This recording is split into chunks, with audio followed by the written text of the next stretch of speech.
So that's a bracelet that I'm making.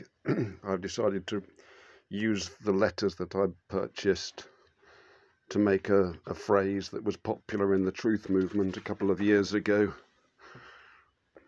Realize, realize, real eyes, real lies. It's almost a tongue twister.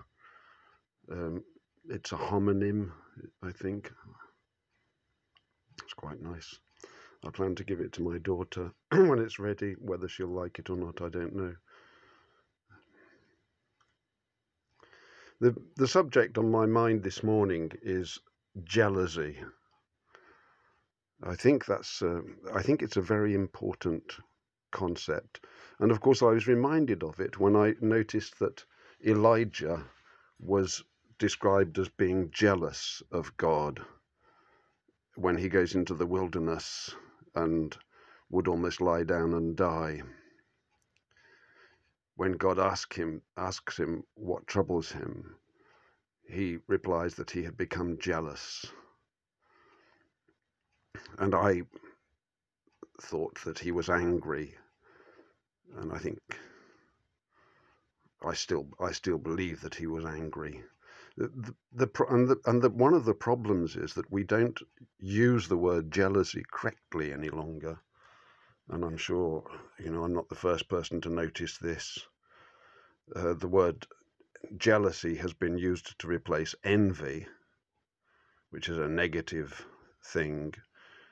And envy isn't used, but people will say, for example, in relation to my smart new car, they might say to me, I'm jealous of your car, which is, I have to say, as a translator, that's just poor use of English. You can't be jealous of somebody else's possession.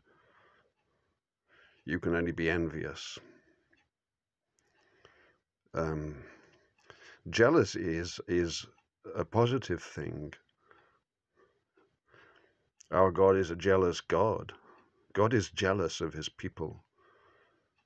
You're jealous of the things that you have because you value them. And so jealousy in a relationship is actually positive, not negative. A woman needs a jealous husband. And a husband needs a jealous wife. It means that you're appreciative and you value one another. Sometimes jealousy, they'll say, well, it's oppressive. It limits my freedom. But we have to be careful whether we're talking there about jealousy or envy. And for more information on that, if anybody's interested, many, many years ago, I read Nancy Friday's book, Jealousy. Now, Nancy Friday, I suppose I had encountered her through my wife, who is a feminist, a radical feminist, my ex-wife. And I was involved in psychotherapy, and this was one of the books that was being passed around. And it is a very good book, I think. I found it illuminating. And I've just been reading about the author, Nancy Friday, who is now passed on. I discovered she was born in 1933. And there was an article about her from the day where feminists had complained that she's not a feminist.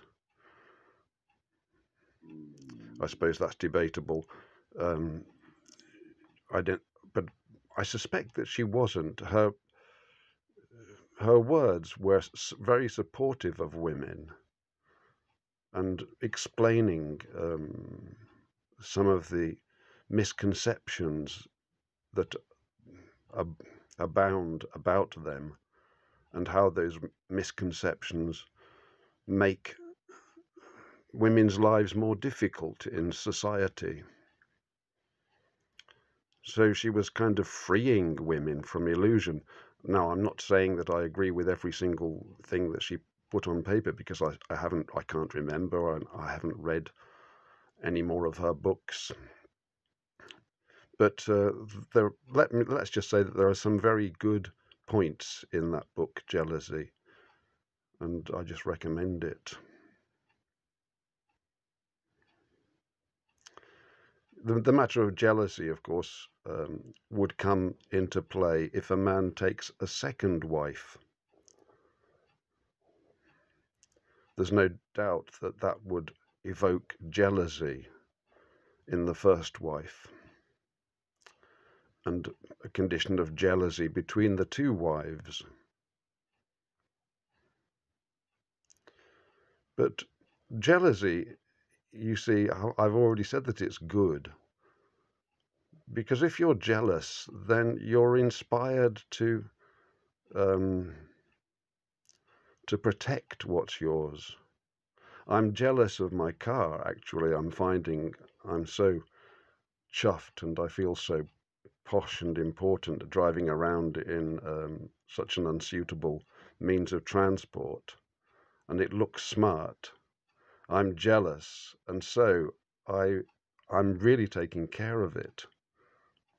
That's what you want, isn't it? So,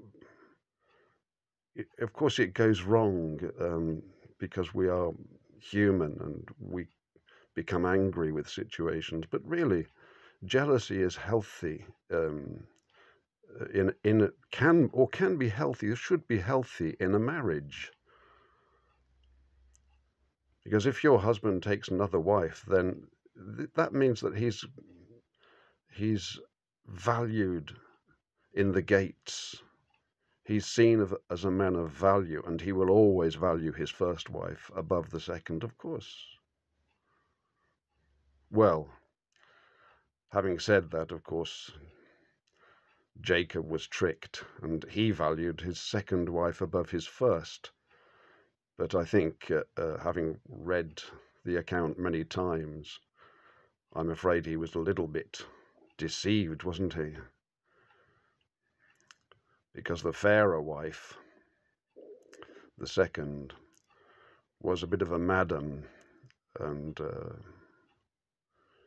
she wasn't really as close to God at all, having stolen her father's idols. That set the scene. And of course, she would have been a very beautiful woman, and beauty carries with it something of a curse. It's not one that's afflicted me, but perhaps there are people listening who, you're just really good looking, whether you're a guy or a woman. And that can be a trap, of course, and it's no fault of your own. But so it is. We are worldly, we are fallen. But it's a beautiful day, so I'm going to go to Dudley Zoo and see if I can find a giant anteater. God bless this morning.